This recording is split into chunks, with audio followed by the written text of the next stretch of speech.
Sir 7:59 8 மணிக்கு வர சொன்னதுக்கு 7:59க்கே வந்து அவ்வளோ டிசிப்ளினான ஒரு நடிகரை வந்து டெஃபினட்டா பாக்குறது ரொம்ப கஷ்டம். அந்த மாதிரி சார் ப்ளீஸ். எல்லாருக்கும் வணக்கம். சாரி, அவ்வளோ டிசிப்ளின்டாக எல்லாம் நான் இல்லை.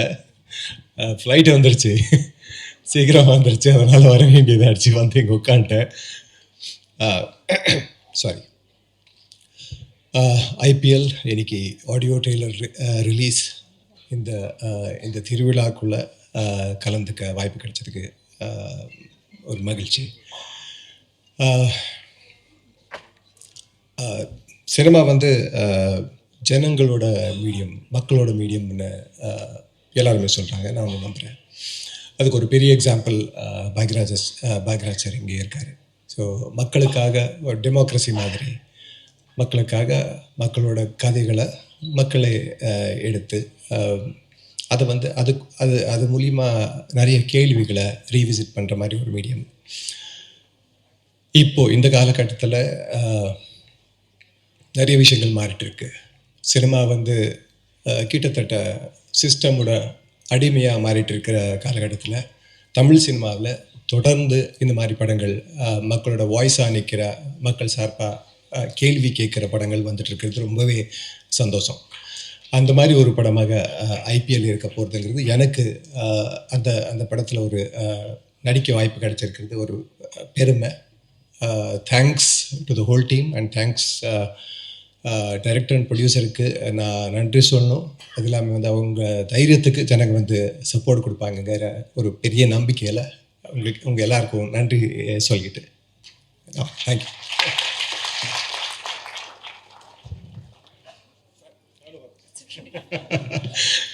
இல்லை, அபிராமி மேமுக்கு நான் ஒரு பெரிய நன்றி சொல்லணும், அதை மறந்துட்டேன். பிகாஸ் அதான் மேம் சொல்லிட்டு இருந்தாங்க, நாங்கள் நிறைய பேசிகிட்டு இருந்தோம். இதை ஒரு பெரிய லேர்னிங் எக்ஸ்பீரியன்ஸ் எனக்கு அவங்க கூட நடித்தது, அவங்க கூட பேசுனது. Thank you for your honest opinions and honest words. நிறைய விஷயங்கள் கற்றுக்கிட்டேன் நான். So thanks a lot. எல்லாருக்கும் நன்றி. தேங்க்யூ. பத்திரிகை நண்பர்களுக்கு வணக்கம், நன்றி. ஐபிஎல் நம்ம சினிமா கற்றுக்கிட்டே இருக்கும்போது இன்னும் கொஞ்சம் சினிமா கற்றுக் கொடுத்த திரைப்படம் எனக்கு. அதை கொஞ்சமாக சொல்லிக்கிட்டே வரேன். இந்த படத்தோட இயக்குனர் எனக்கு ரொம்ப பிடித்த பேர். நான் பிறந்ததுலேருந்தே என் காதலை சொல்லி சொல்லி எங்கள் அப்பா என்னை ஊட்டி வளர்த்த பேர். அதனாலேயே எனக்கு அந்த இயக்குனர் மேலே ஒரு பெரிய அன்பு. திரு கருணாநிதி அவர்கள். அதனால கூடுதல் பொறுப்பும் உண்டு. பேருக்கு தகுந்த மாதிரி இந்த படத்துலையும் ஒரு பிரமாதமான ஒரு அரசியல் ஒன்று பண்ணியிருக்காரு. இட்ஸ் ஒர்க் அவுட், ரொம்ப நல்லா ஒர்க் அவுட் ஆயிருக்கு. பட் கருணாநிதி சாருக்கு தெரியாத ஒரு உண்மையை இங்கே தான் சொல்லணும். அதனால நான் ஷூட்டிங் ஸ்பாட்ல சொல்லலை. இந்த கதை அதுக்கு முன்னாடி 2 வருஷத்துக்கு முன்னாடி சகோதரன் சுரேஷ் வந்து என்கிட்ட சொல்றாரு. அது யாருன்னே தெரியல, திடீர்னு ஒரு கேரக்டர் உள்ள வராரு, உங்களை சந்திக்கணும் ஒரு ஷூட்டிங் ஸ்பாட்ல, என்கிட்ட ஒரு கதை இருக்கு அப்படிங்கிறாரு. என்னடா சம்மந்தமே இல்லாமல் ஒருத்தர் வந்து ஒரு கதை சொல்றாரு. சரி கேட்டு பார்ப்போம்னு கேட்டால் ரொம்ப ரொம்ப இன்டென்ஷனான ஒரு கதையா இருந்தது. சீக்கிரமே படமாயிருமையா, அது நல்ல படமாகக்கூடிய கதை, நீங்க ஏதாவது ஒர்க் பண்றீங்களான்னு கேட்டேன். இல்லை, எனக்கு கதை சொல்ல தெரியும், நான் இயக்குனர்லாம் கிடையாது, இதை வேற யாரோ பண்ண போறாங்க அப்படின்னு 2 வருஷம் கழிச்சு அதே கதையை திரு கருணாநிதி அவர்கள் படமா பண்றாரு. நான் அங்கேதான் திரும்ப சுரேஷை மீட் பண்றேன். ரொம்ப ஆச்சரியமா இருந்தது. நான் அன்னைக்கு சொன்ன வார்த்தை, இந்த கதை எப்படியும் படமாயிரும், நிச்சயமா யாருக்கும் இதை வந்து இம்ப்ரெஸ் பண்ண பிடிக்கும் அப்படிங்கிறது ரொம்ப முக்கியமா இருந்தது. இங்கே மேடையில் அமர்ந்திருக்கக்கூடிய ஜாம்பவான்கள் அனைவருக்கும் இந்த விழாவிற்கு வந்ததற்கு நன்றியை தெரிவிச்சுக்கிறேன்.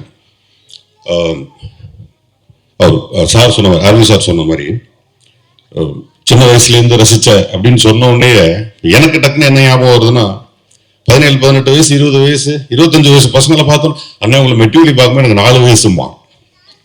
நம்மளே ரொம்ப சிரமப்பட்டு ஜிம்முக்கெல்லாம் போய் உடம்பெல்லாம் குறைச்சு டையெல்லாம் அடிச்சு என்னென்னமோ ஷோ பண்ணாலும் ஒரு பொது கூட்டத்தில் ஒருத்தவங்க தான் எனக்கு 3 வயசு இருக்கும்போது உங்களை பயங்கரமா நான் மெட்டிவலியை தானே வீட்டில் பாட்டு ஓடும், இதை வச்சு தானே எனக்கு சோறு விட்டுனான்னு எங்கள் அம்மா சொல்லுவாங்கலாம் சொல்லுவாங்க. அந்த வலியும் வேதனையும் எனக்கும் ஆர்வி சாருக்கு மட்டும்தான் புரியும். இல்லை, அதான் அதிகமாக மேக்கப் போகிறது நாங்கள் 2 பேரும் தான். கடைசி வரைக்கும் சின்ன பையலாவே காட்டிக்கிறது. இப்ப பகிரா சார் இருக்காருன்னா தன் வயதுக்கு தகுந்த மாதிரி இருக்காரு. ஆர்வி சார் அப்படி இருக்காரா? என்றும் இளமை. இன்னைக்கும் அவங்க அபிராமி மேடம் அவர் மேல என்ன காதல் வச்சிருந்தாங்கிறது ஒரு மேடையில பேசக்கூடிய ஒரு தைரியம் ஆர்வி சாருக்கு தான் உண்டு, நமக்கெல்லாம் இல்லை. அந்த அளவிற்கு. அதே மாதிரி இந்த படத்தினுடைய ப்ரொடியூசர் மதன், திடீர்னு சில தம்பிகள் நம்ம வாழ்க்கைக்குள்ள குறுக்கிடுவாங்க. தம்பின்ற வார்த்தையை நம்ம அவ்வளவு சீக்கிரமா எழுதல யார்ட்டையும் சொல்லிடவும் மாட்டோம். அப்ப நீ தம்பின்னு சொல்லணும்னா அதுக்கு நிச்சயமா ஏதோ ஒரு விஷயம் நம்மள வந்து இம்ப்ரெஸ் பண்ணியிருக்கணும். உண்மையிலே எனக்கு கிடைத்த மிகச்சிறந்த தம்பி மதன் அவர்கள். அத எப்படி சொல்லணும்னா, எல்லாருக்கும் சிரமம் வரும், பண சிரமங்கள், மற்ற சிரமங்கள்லாம் வரும். எனக்கு ஒரு சமயம் ஒரு சின்ன சிரமம். அந்த பஞ்சாயத்து கூட ஆர்கே சொல்லுமணி சார் தான் இருந்து தீர்த்து வச்சாங்க. அந்த பஞ்சாயத்துல அந்த வேதனையை நான் சொல்லியிருந்தேன் ஆர்கே சார் கிட்ட. அதே மாதிரியான ஒரு சூழல்ல நான் புலம்பிக்கிட்டு இருக்கேன் ஒரு இடத்துல. மதனுக்கும் அதுக்கும் சம்பந்தமே கிடையாது. மதன் ஜஸ்ட் ஆன்கோயிங் தான். டக்குன்னு அண்ணா வீட்டுக்கு வாங்கண்ணே அப்படின்னாரு. நான் வீட்டுக்கு போனேன். என்னுடைய சகோதரி, ஒரு பிரமாதமான மதனோட மனைவி, ஒரு பியூட்டிஃபுல் காஃபி கொடுத்தாங்க. குழந்தைங்களோட ஜாலியா பேசிட்டு திடீர்னு கையில கொண்டாந்து ஒரு கட்டு பணத்தை கொடுத்தாரு. நீங்க போன்ல பேசிட்டு இருந்தீங்கல்ல அப்படின்னாரு. இப்படி எல்லாம் மனுஷங்கள்லாம் இப்ப இல்ல. போய் கையில காலில் விழுந்தா கூட பணம் கொடுக்கறதுக்கெல்லாம் ஹெல்ப் பண்றதுக்கெல்லாம் இப்ப ஆள் கிடையாது. இப்ப இந்த படம் ஏன் ஓடணும்? இந்த மாதிரி நல்லவனுக்காக படம் ஓடணும். அப்படி யோசிக்க வேண்டியிருக்கு. இந்த திரைப்படங்கள்ல கேமராமேன் சார் சொன்ன மாதிரி பல்வேறு விதமான இடர்பாடுகள், திடீர்னு போலீஸ் பெர்மிஷன், போக்குவரத்து, நிறைய இடைஞ்சல்கள் வரும். கருணா சார் வந்து எனக்கு மிகச்சிறந்த சகோதரன். அந்த இயக்குனர், அவர் கேட்கிற பண்பு இருக்கும்.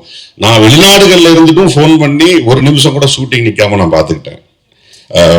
ஆமா, சொல்லி அது எப்படியும் பர்மிஷன் வாங்கி அவங்க எந்த இடத்துல ஷூட்டிங் பிளான் பண்ணாங்களோ அந்த இடத்துல ஷூட்டிங் நடக்கிறதுக்கு கடைசி நாள் வரைக்கும் நான் என்னால முடிஞ்ச உதவியை பண்ணேன். அதுக்கு காரணமும் மதன் மாதிரியான ஒரு நல்ல மனிதர்களுடைய, கருணா மாதிரி நல்ல மனிதர்களுடைய அன்பு.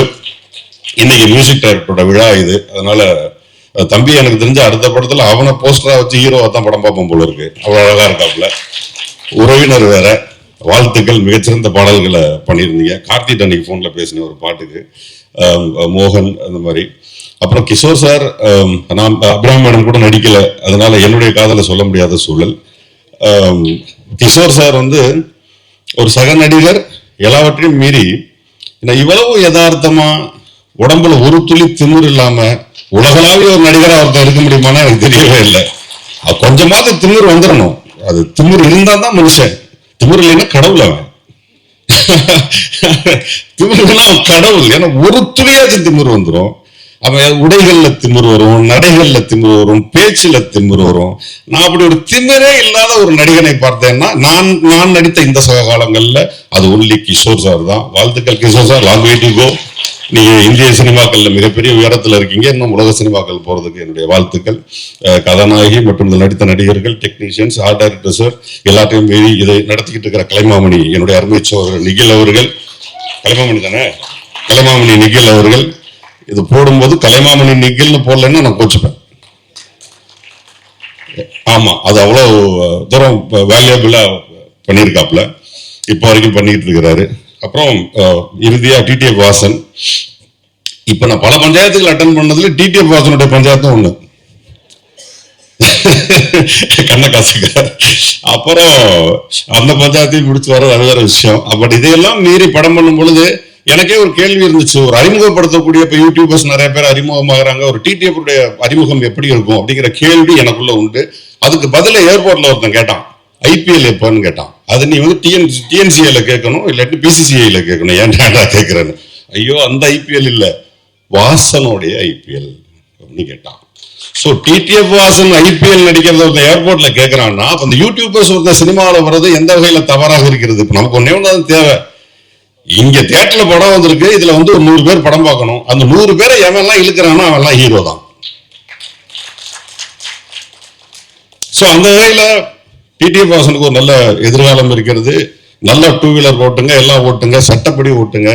அரசுக்கு எந்த இடைஞ்சலும் இல்லாம, போலீஸ்காரங்களுக்கு எந்த இடைஞ்சலும் இல்லாம, மக்களுக்கு எந்த இடையூறும் இல்லாம நீங்க நல்லா வண்டி ஓட்டுங்க. என்ன கேட்டா அதை கொஞ்சம் குறைச்சிக்கிட்டு சினிமாவுக்கு வாங்க. You have a very good talent. நடிக்கும் போது எல்லாம் சிங்கிள் டேக் நடிக்கிற அளவுக்கு ஒரு பையன் ஃப்ரெஷ்ஷா வந்தோடனே அந்த திறமைங்கிறது ரொம்ப கஷ்டம். அந்த திறமை உங்களுக்கு இருக்கு. வாழ்த்துக்கள். மிகப்பெரிய கதாநாயகனா வர்றதுக்கு என்னுடைய வாழ்த்துக்கள். இந்த டீம் அத்தனை பேருக்கு என்னுடைய வாழ்த்துக்கள். இந்த திரைப்படம் மிகப்பெரிய அளவில் வெற்றி அடைகிறதுக்கு என்னுடைய வாழ்த்துக்கள். நன்றி.